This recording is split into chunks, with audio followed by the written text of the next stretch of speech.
Hello guys! Nag-crave nga po pala ako ng pansit. Kaya ayan, nagluto ako ng pansit. Naglagay nga po pala ako ng pritong itlog sa ibabaw at saka fresh na garlic saka onion. Ayan, tignan nyo naman po.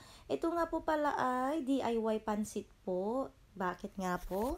Kasi nga po, ang gamit ko nga po pala dyan ay sutanghon saka noodles po na pansit canton dito po sa Australia. Ayan po. Tingnan nyo naman po. Kasarap. At saka gusto rin po ito ng asawa ko. Kaya lang po hindi na po ako naglagay ng itlog sa ibabaw. At naggisa nga rin po pala ako dyan ng baboy at saka yung toge. At yun po, naglaga rin po pala ako dyan ng mais. Tignan nyo naman po.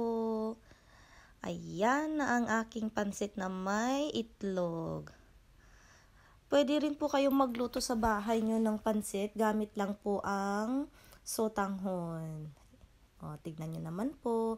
Naggisa po ako dyan ng karne ng baboy. Saka po naglagay po ako dyan ng konting toyo at saka seasoning. Saka black pepper.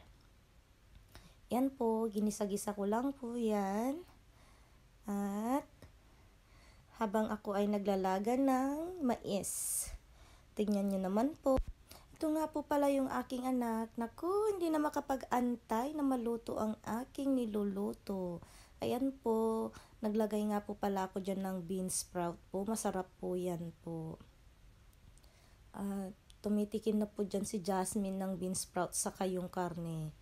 Naggisa na po ako ng bawang at saka sibuyas. Tapos naglagay na rin po ako ng carrots saka beans. Yan po, hinalo-halo ko lang po. Ayan, halo-haluhin hanggang mahilo. Charot! Ayan. Yan po, luto na po yung aking bean sprout. Ayan, hinalo-halo ko ulit yan. Naglagay na po ako dyan ng toyo at saka seasoning. Nilagay ko na rin po yung aking repolyo. Yan, hinalo-halo ko na naman hanggang sa mahilo. Yan, malapit na nga po pala itong maluto. Ayan. Huwag na po natin yan i-overcook para mas masarap. At pinasalin ko na nga po kay Jasmine itong gulay sa isang malaking mangkok. Yan po. Ako nga po palang nagbibideo dyan. Kaya yung anak ko po, naglagay na po ng konting tubig po sa may kawa. Yan po, binabad ko na po yan, sutanghon. Saka meron din pa ako yan dyan na pansit canton. Ayan.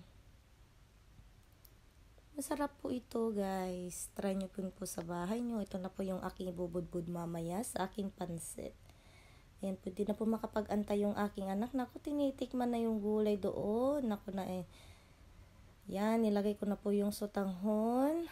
At ayan, malapit na po yan maluto. Saka nilagay ko na rin po yung noodles. Ayan, malapit na po yan maluto. Ayan po, inaayos ni Jasmine yan kasi naubos na po niya yan. Yan, luto na po. Charan! Thanks for watching guys, and please don't forget to hit the like and subscribe and notification bell for more videos. Thank you.